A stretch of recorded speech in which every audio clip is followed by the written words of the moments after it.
Hey guys, good morning. तो जैसे कि आपको पता है कि एनटीपीसी और ग्रुप डी के लिए जो टेस्ट सीरीज चल रही थी उसका नेक्स्ट पार्ट लेके हाजिर हूँ। मैं शिवम वर्मा और आपका स्वागत करता हूँ अपने यूट्यूब चैनल पे। तो फ्रेंड, चलो स्टार्ट करते हैं आज के क्वेश्चंस। और आज के क्वेश्चन आपको पसंद आएंगे, ये मेरा दिल से वादा है आपसे, ठीक है।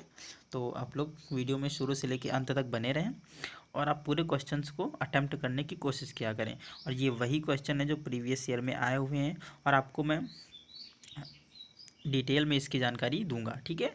तो आप लोग क्या करें, शुरू से लेकर अंत तक वीडियो में बने रहें। चलिए फ्रेंड, मैं ज़्यादा कुछ बताऊंगा नहीं, और आपको जब वीडियो पसंद आ जाए तो आप लोग क्या कर दीजिए, वीडियो को लाइक कर दीजिएगा और क्या कर दीजिए, वीडियो को शेयर करना तो बनता है, ठीक है। और अगर चैनल पे आप नए हैं तो चैनल को सबसे पहले क्या कर लीजिए, आप सब्सक्राइब कर लीजिए ताकि मेरे हर वीडियो की नोटिफिकेशन आपके पास तुरंत आती रहे।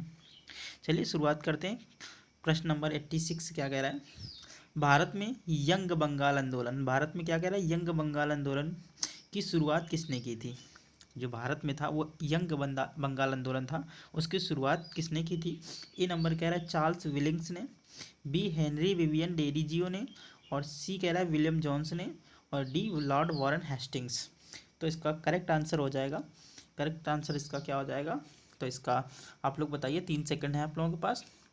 तो इसका करेक्ट आंसर हो जाएगा B is correct, Henry Vivian Derozio इसका क्या हो जाएगा, राइट आंसर हो जाएगा, ठीक है। इसके बाद बात करते हैं ऑप्शन की। तो देखिए, ये जो चार्ल्स विलिंग्स हैं, चार्ल्स विलिंग्स, इन्होंने क्या किया था, इन्होंने भगवत गीता का क्या किया था, इन्होंने भगवत गीता का अंग्रेजी में अनुवाद करवाया था। इंग्लिश में क्या किया था, ट्रांसलेट करवाया, इंग्लिश में ट्रांसलेट करवाया किसने, चार्ल्स विलिंग्स ने, किसका, भगवत गीता का। बात करते हैं विलियम्स जोन्स ने, इन्होंने विलियम्स जोन्स ने सन 1784 में, सन 1784 में क्या किया था, एसिटिक सोसाइटी, एसिटिक सोसाइटी की स्थापना की, एसिटिक सोसाइटी की स्थापना किसने की थी, तो ये थे विलियम्स जोन्स ने, ठीक है। जो कहाँ स्थित थी, जो कलकत्ता में स्थित थी, ठीक। कलकत्ता में इन्होंने क्या किया था, एसेटिक सोसाइटी की स्थापना की थी, कब, 1784 में। किसने की थी, तो वो की थी विलियम्स जॉन्स ने। तो आप लोग जितना मैं ऑप्शन बताता हूँ ये बहुत महत्वपूर्ण होते हैं, ठीक है। प्रश्न में तो जरूरी थोड़ी ना है कि प्रश्न बार बार ही रिपीटेड करें, क्योंकि आप लोगों को जब ऑप्शन पता रहेंगे तो आप लोग को डिटेल पता रहेगा तो आप लोग कहीं भी कर सकते हैं, ठीक है, कोई भी क्वेश्चन बने। तो इसीलिए मैं आपसे कहता हूँ कि आप लोग क्या किया करें, आप लोग ऑप्शन के साथ जो है ज़्यादा सीखने की कोशिश किया करें, ठीक है। बात करते हैं लॉर्ड वारेन हेस्टिंग्स, जो डी नंबर है, लॉर्ड वारेन हेस्टिंग्स ने, तो इन्होंने क्या किया था, इन्होंने अनुवाद विभाग की स्थापना की थी, किसकी, अनुवाद विभाग की स्थापना की थी, अनुवाद विभाग की स्थापना की थी किसने, लॉर्ड वारेन हेस्टिंग्स ने, ठीक है। लॉर्ड वारेन हेस्टिंग्स ने किसकी स्थापना की थी, तो अनुवाद विभाग की। एक बार फिर मैं बताता हूँ, चार्ल्स विलिंग्स ने भगवत गीता का इंग्लिश में अनुवाद कराया था। हेनरी विवियन डेरेजियो, इन्होंने यंग बंगाल आंदोलन की शुरुआत की थी कलकत्ता में। विलियम जॉन्स हो जाएगा, इन्होंने एस्टेटिक सोसाइटी की स्थापना 1784 में की, कहाँ पर, तो वो कलकत्ता में की। लॉर्ड वारेन हेस्टिंग्स की बात करते हैं तो इन्होंने अनुवाद विभाग की स्थापना की थी। तो आई होप आप लोगों को बिल्कुल समझ में आ गया होगा और पूरा क्लियर हो गया होगा। कोई क्वेश्चन है तो आप लोग कमेंट बॉक्स में टाइप कर दें, ठीक है। तो चलिए बढ़ते हैं कोई प्रश्न नंबर 87 की तरफ और देखते हैं 87 आपसे क्या कह रहे हैं। चलिए देखते हैं क्या कह रहा है, प्रथम अंग्रेजी अनुवादित भारतीय ग्रंथ कौन सा था। ये CDS 2020 में पूछा गया सवाल है, CDS 2020 में पूछा गया सवाल है। क्या कह रहा है, प्रथम अंग्रेजी अनुवादित भारतीय ग्रंथ कौन सा था, तो ऋग्वेद, रामायण, अभिज्ञान शाकुंतलम और महाभारत। तो इसका राइट आंसर क्या हो जाएगा, इसका राइट आंसर हो जाएगा सी इज करेक्ट, अभिज्ञान शाकुंतलम, जो किसका ग्रंथ है, जिसको कालिदास ने लिखा था, जिसको कालिदास जी ने लिखा था, ठीक है। किसने लिखा था, कालिदास जी ने क्या लिखा था, अभिज्ञान शाकुंतलम नामक नाटक को किसने लिखा था, कालिदास ने। और ये प्रथम अंग्रेजी अनुवादित भारतीय ग्रंथ था, ठीक है। तो आई होप आप लोगों को क्लियर हो गया होगा। चलिए बढ़ते हैं नेक्स्ट की तरफ।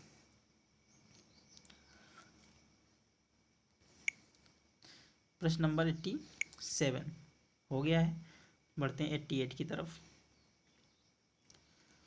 कह रहा है राजा राम मोहन राय को राजा की उपाधि किसने दी थी? राजा राम मोहन राय को राजा की उपाधि किसने दी थी? ये क्वेश्चन बहुत ही इंपॉर्टेंट है। ये क्वेश्चन बहुत ही इंपॉर्टेंट है। ये क्वेश्चन में अधिकतर बार पूछा जा चुका है, कम से कम 50 बार तो पूछा ही जा चुका होगा हर एग्जाम्स में। ठीक है, तो आप लोग इसको क्या करें, इसको अच्छे से माइंड में सेट कर लें। ठीक है, इसका राइट आंसर क्या हो जाएगा? राइट आंसर हो जाएगा अकबर द्वितीय। राइट आंसर क्या हो जाएगा इसका? अकबर द्वितीय। ऑप्शन में क्या था? जहांगीर था, औरंगजेब, इनमें से कोई नहीं। तो इसका राइट ऑफ करेक्ट आंसर क्या है? इसका बी हो जाएगा। अकबर द्वितीय ने क्या किया था? राजा राम मोहन राय को, राजा राम मोहन राय को किसकी उपाधि दी थी? तो राजा की उपाधि दी थी। आप लोगों को बताते चलूँ कि जो अकबर द्वितीय था, इन्हीं की पेंशन के लिए राजा राम मोहन राय कहाँ गए थे? इंग्लैंड गए थे। ठीक है, जेम्स फोर के पास। किसके पास? जेम्स फोर से मिलने। वहीं पर इनको इंग्लैंड क्या करा? इंग्लैंड इनको अच्छा लगने लगा। इंग्लैंड जब अच्छा लगने लगा तो ये वहीं पर बस गए और इनकी वहीं पर इनकी मृत्यु हो गई। कहाँ पर? तो इनकी इंग्लैंड में ही इनकी मृत्यु हो गई थी, राजा राम मोहन राय की। ठीक है, तो आई होप आप लोगों को क्लियर हो गया होगा। तो बढ़ते हैं नेक्स्ट की तरफ, देखते हैं आगे क्या कह रहा है। देखिए, इनकी बात करते हैं तो इनका जन्म कब हुआ था? 22 मई 1772 को जन्म हुआ था इनका। कहाँ हुआ था? राधानगर खानाकुल में। ठीक है, राधानगर खानाकुल में इनका जन्म हुआ था। ठीक है, इनकी मृत्यु की बात करते हैं तो 27 सितंबर 1833 में इनकी मृत्यु हो गई थी। कहाँ? स्टेपल्टन ब्रिस्टल में, जो ये कहाँ है? यूनाइटेड किंगडम में स्थित है। कहाँ? इंग्लैंड में स्थित है। ठीक है, इंग्लैंड में स्थित है। कब हुई थी इनकी मृत्यु? तो 1833 में इनकी मृत्यु हो गई थी। ठीक है, 1833 में इनकी मृत्यु हो गई थी। इनकी पत्नी का नाम क्या था? इनकी पत्नी का नाम था उमा देवी या फिर देवी उमा। ठीक है, विवाह इनका 1833 में। इनकी भी क्या कह रहा है? विवाह 1833 में नहीं, ये विवादित है। ये 1833 में तो इनकी मृत्यु हो गई थी। ठीक है, चलिए बात करते हैं इन्होंने क्या किया था। इनको भारतीय लोगों ने किस कौन कौन से नाम दिए? तो इनको भारतीय लोगों ने आधुनिक भारत का पैगंबर कहा। ठीक है, आधुनिक भारत का पैगंबर इनको कहा। फिर अतीत और भारत के भविष्य का सेतु इनको कहा। फिर तीसरा नंबर कह रहा है भारत के पुनर्जागरण के पिता। भारत के पुनर्जागरण के पिता के नाम से भी इनको जाना जाता है। आई होप आप लोगों को क्लियर हो गया होगा। तो बढ़ते हैं नेक्स्ट की तरफ, चलिए देखते हैं आगे आपके नेक्स्ट क्वेश्चन कौन सा है। नेक्स्ट क्वेश्चन है 89। ठीक है, 89 नंबर क्या कह रहा है? 1815 में आत्मीय सभा की शुरुआत किसके द्वारा की गई थी? ठीक है, आत्मीय सभा की शुरुआत किसके द्वारा की गई थी? तो स्वामी विवेकानंद, रामकृष्ण परमहंस, राजा राम मोहन राय और स्वामी दयानंद सरस्वती। तो आप लोग इसका जवाब दीजिए, किसके द्वारा की गई थी? 3 सेकंड है आपके पास और आप लोग 3 सेकंड में क्या करिए? जवाब देने की कोशिश किया करें। तो मैं जब पहले सबसे पहला ऑप्शन बताता हूँ। जो स्वामी विवेकानंद हैं, ठीक है, स्वामी विवेकानंद ने किसकी स्थापना की थी? तो इन्होंने अपनी गुरु जी की याद में, इनके गुरु कौन थे? तो इनके गुरु थे रामकृष्ण परमहंस। ये क्या थे? इनके गुरु थे। स्वामी विवेकानंद के गुरु कौन थे? तो रामकृष्ण परमहंस थे। इन्हीं की याद में इन्होंने रामकृष्ण मिशन, किसकी? रामकृष्ण मिशन की स्थापना की थी। ओके, किसकी याद में? अपने गुरु जी की याद में। इनके गुरु कौन थे? रामकृष्ण परमहंस। बात करते हैं राजा राम मोहन राय की। राजा राम मोहन राय जो थे, इन्होंने ही, ठीक है, इनकी बात आगे करते हैं। बात करते हैं स्वामी दयानंद सरस्वती ने। इन्होंने आर्य समाज की स्थापना की थी। इन्होंने आर्य समाज की स्थापना की। आर्य समाज की स्थापना किसने की? तो स्वामी दयानंद सरस्वती ने। कब की थी? तो 7 अप्रैल 1875 को इन्होंने क्या किया? स्थापना की। किसकी? आर्य समाज की स्थापना 1875 में की। कब? 7 अप्रैल 1875 को। इसका राइट ऑप्शन क्या आ जाएगा? राजा राम मोहन राय।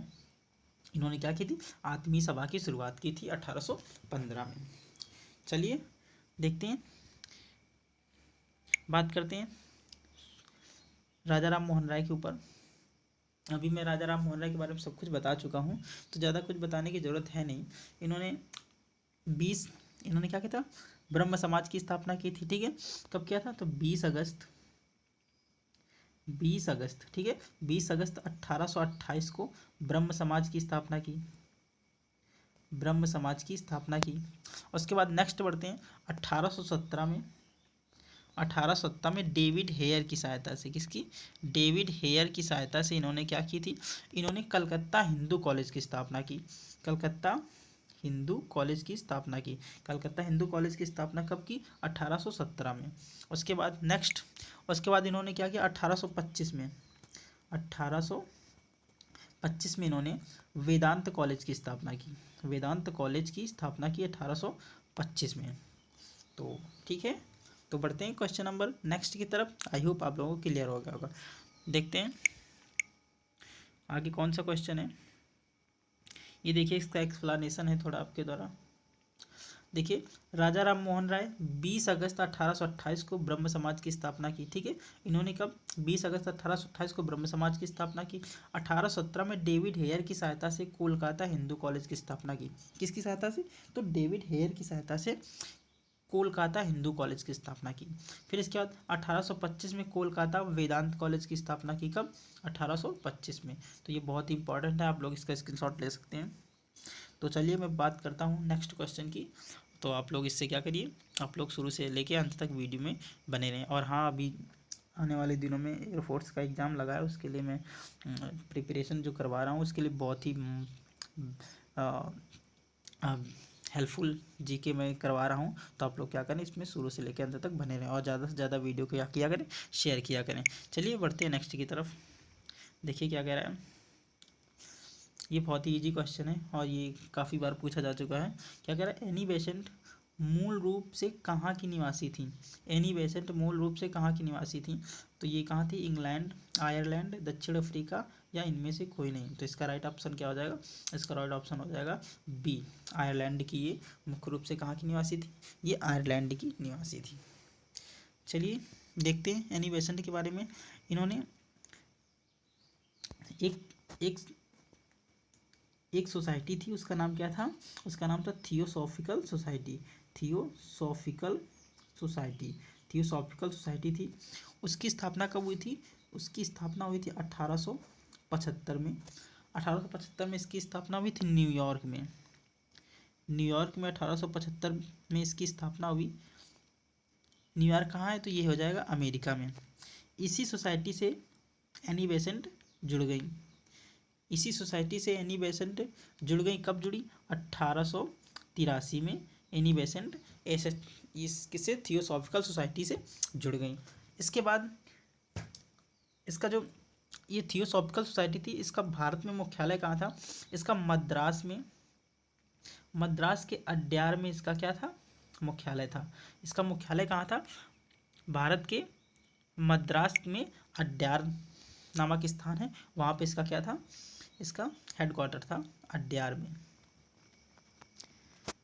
अड्यार में कहाँ का इसका हेडक्वार्टर था, जो अड्यार कहाँ पर है, ये मद्रास में स्थित है, मद्रास में स्थित है अड्यार। इसके बाद 1893 में ये भारत आ गई, 1893 में ये भारत आई, 1893 में ये भारत आ गई, ठीक है। इसके बाद इन्होंने समाचार पत्र लिखे, इनके समाचार पत्र बहुत ही इंपॉर्टेंट हैं। तो इनके समाचार पत्र पहला कौन हो जाएगा, तो पहला हो जाएगा कॉमनवेल, पहला हो जाएगा कॉमनवेल और दूसरा क्या हो जाएगा, दूसरा हो जाएगा न्यू इंडिया, दूसरा क्या हो जाएगा, न्यू इंडिया, न्यू इंडिया। दूसरा कौन सा हो जाएगा, न्यू इंडिया नामक इनके दो समाचार पत्र हैं। पहला कौन सा है, कॉमनवेल और दूसरा न्यू इंडिया। तो आई होप आप लोगों को पता हो गया होगा। तो चलिए बढ़ते हैं नेक्स्ट की तरफ और देखते हैं नेक्स्ट में आपके पास क्या है। चलिए देखिए, इसी का एक्सप्लेनेशन है, तो आप लोग देखते हैं।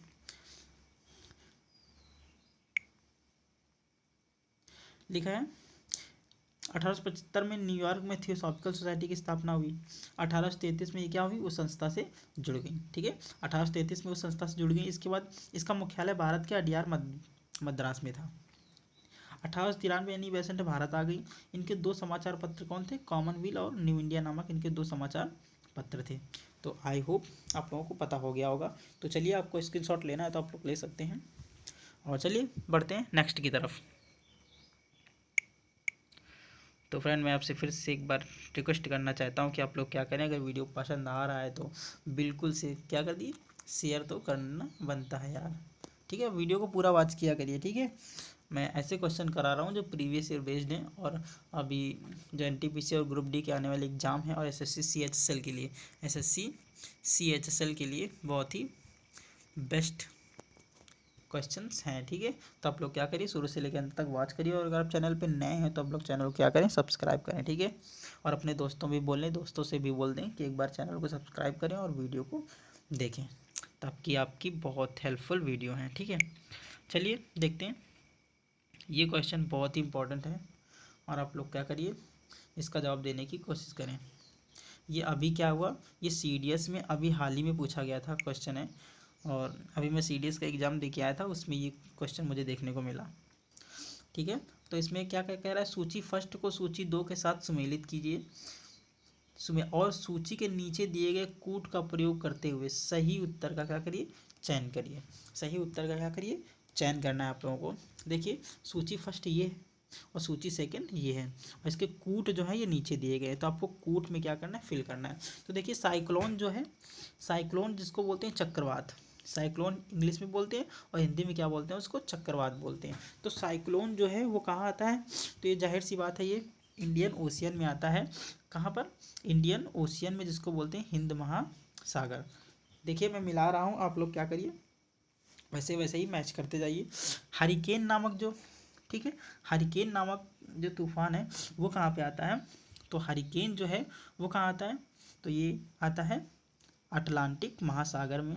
कहाँ आता है, अटलांटिक महासागर में हरिकेन नामक जो तूफान है, ये सब तूफान दिए हुए हैं, और ये सारे तूफान जो है कहाँ आते हैं ये आपको बताना है। तो हरिकेन जो तूफान है वो अटलांटिक महासागर में आता है। कहाँ आता है, अटलांटिक महासागर में आता है। इसके बाद टाइफून की बात करते हैं, तो ये कहाँ आता है, ये जापान में और दक्षिण चीन सागर में। कहाँ, जापान और चीन और कोरिया में आता है, ठीक है। दक्षिण कोरिया, चीन और जापान में ये कौन सा आता है, तो ये हो जाएगा टाइफून नामक जो तूफान है वो यहाँ पर आता है। इसके बाद विली विली की बात करते हैं, जो विली विली है ये पश्चिमी ऑस्ट्रेलिया में आता है।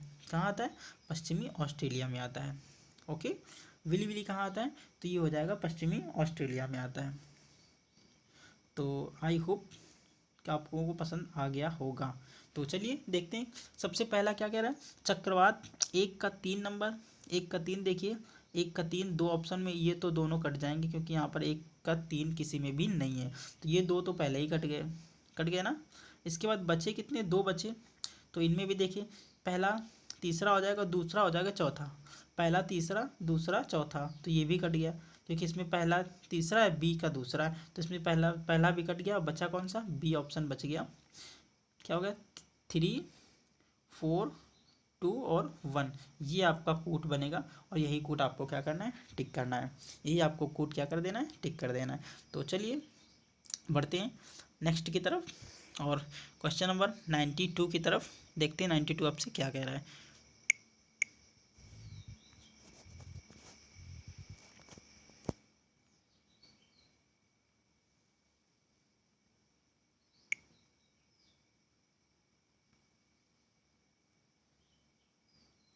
क्या कह रहा है, निम्नलिखित में से कौन सा जलाशय अंडमान और निकोबार द्वीप समूह को अलग करता है। अंडमान और निकोबार द्वीप समूह को कौन सा द्वीप अलग करता है, नंबर ए मन्नार की खाड़ी, बी 10 डिग्री चैनल, सी 11 डिग्री चैनल, और डी पाक जलडमरू मध्य। तो मैं पहली बात बता दूं, ये जो मन्नार की खाड़ी है और पाक जलडमरू मध्य, ये दोनों ही किसको अलग करते हैं, भारत को श्रीलंका से अलग करते हैं। भारत को क्या करते हैं, ये श्रीलंका से अलग करते हैं। ये भी दोस्तों क्या है, CDS 2020 का क्वेश्चन है, CDS 2020 का क्वेश्चन है, ठीक है। 10 डिग्री चैनल इसका राइट ऑप्शन हो जाएगा। 10 डिग्री चैनल जो है वो क्या करता है, अंडमान निकोबार द्वीप समूह को अलग करता है, ठीक है। तो चलिए देखते हैं, मैप के द्वारा मैं समझाने की कोशिश करता हूँ।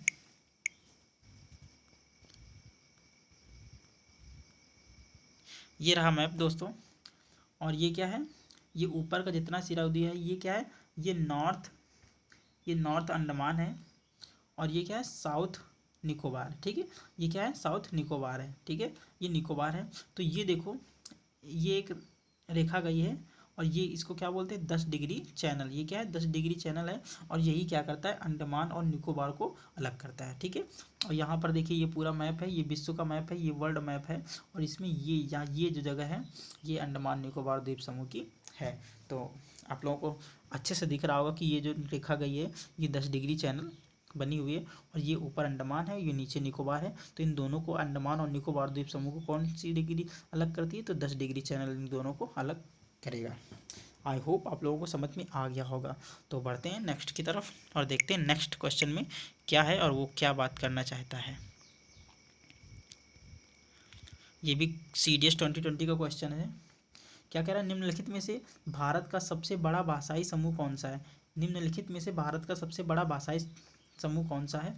चीनी तिब्बती, ऑस्ट्रिक, भारतीय आर्य और द्रविड़। तो इसका राइट ऑप्शन जो है वो क्या हो जाएगा? इसका राइट ऑप्शन हो जाएगा सी, भारतीय आर्य जो समूह है वो सबसे ज़्यादा भारत में बोली जाने वाली भाषाई समूह का आधार है। ठीक है, तो आई होप आप लोगों को पसंद आया होगा वीडियो। और देखते हैं अभी आगे क्वेश्चंस क्या कह रहे हैं। देखिए नेक्स्ट क्वेश्चन क्या है।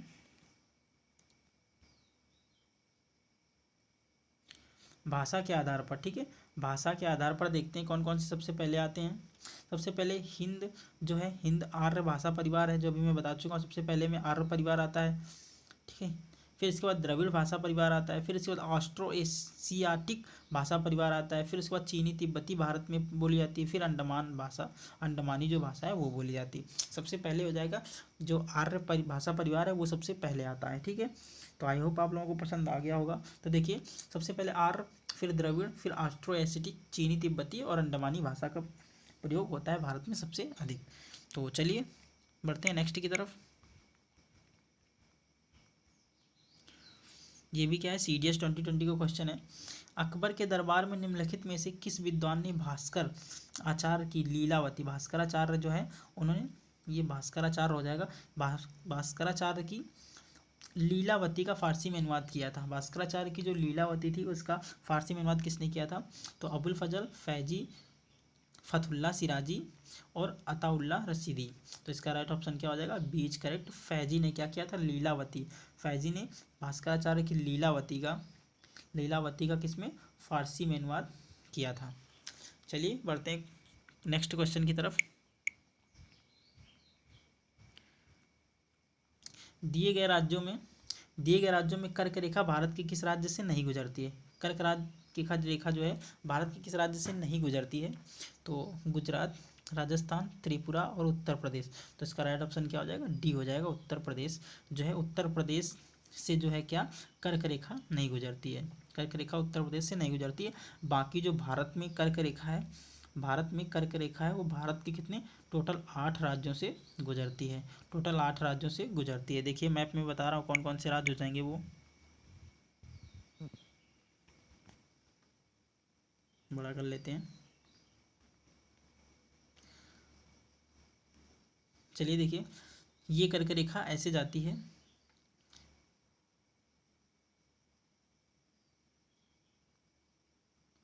सॉरी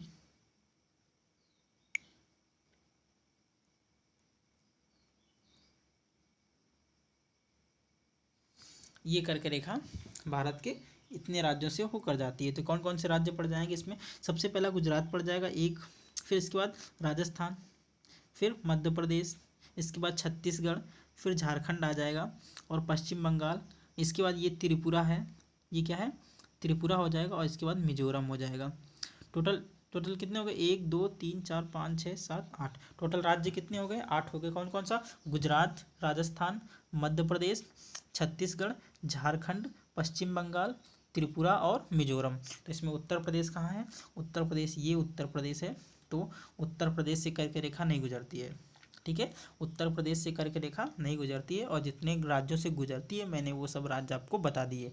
ठीक है, सामने से आपको क्या करना है? बस याद कर लेना है। गुजरात, फिर राजस्थान, फिर मध्य प्रदेश, फिर छत्तीसगढ़, झारखंड, पश्चिम बंगाल, त्रिपुरा और मिजोरम। चलिए नेक्स्ट की तरफ बढ़ते हैं।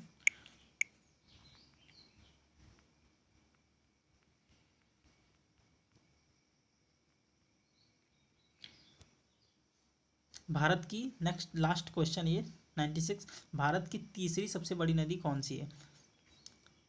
दोस्तों आजकल के जो क्वेश्चन है वो थोड़ा क्या हो गए हैं, स्मार्ट क्वेश्चन हो गए हैं। वो अब पहली और दूसरी नहीं पूछता है, पहली और दूसरी नहीं पूछता है, अब वो क्या करता है, तीसरी और चौथी पूछता है। ठीक है, तो भारत की तीसरी सबसे बड़ी नदी कौन सी हो जाएगी? तो इसका गंगा, यमुना, गोदावरी और कृष्णा। तो इसका राइट ऑप्शन क्या हो जाएगा? इसका राइट ऑप्शन हो जाएगा कृष्णा नदी जो है भारत की तीसरी सबसे बड़ी नदी है, जिसकी लंबाई टोटल कितनी है? इसकी लंबाई हो जाएगी 1400 किलोमीटर। अगर गोदावरी की बात करते हैं तो गोदावरी की लंबाई है 1465, और ये क्या है? भारत की दूसरी सबसे बड़ी नदी है। भारत की दूसरी सबसे बड़ी नदी गोदावरी है, और तीसरी सबसे बड़ी नदी कौन सी है? तो ये हो जाएगी कृष्णा। और बात करते हैं अगर गंगा की, तो ये पहली फर्स्ट भारत की नदी है जो कितनी है? 2525 किलोमीटर जिसकी लंबाई है। अब बात करते हैं यमुना की, तो यमुना कितनी है? ये है 1376 किलोमीटर भारत में बहती है। तो आई होप आप लोगों को वीडियो पसंद आया होगा। तो आप लोग क्या करें, वीडियो को लाइक करें, ज़्यादा से ज़्यादा क्या करें, शेयर करें। और दोस्तों मैं आपसे फिर कहना चाहता हूँ, वीडियो को क्या करें, आप कमेंट करके बता दें मुझे 10 क्वेश्चंस में कितने आपके नंबर आए हैं। तो मैं ये आशा करता हूँ कि आप लोग ये करके बताएंगे कि आप लोगों को कितने क्वेश्चंस आए हैं। और आप लोग वीडियो को ज़्यादा से ज़्यादा पसंद करें, और वीडियो में अगर आप नए हैं तो वीडियो क्या करें, शेयर करें, लाइक करें और चैनल को सब्सक्राइब करें। ठीक है, तो इसी आशा के साथ मैं विदा लेता हूँ आपसे। मिलते हैं नेक्स्ट वीडियो के साथ, तब तक के लिए बाय, टेक केयर।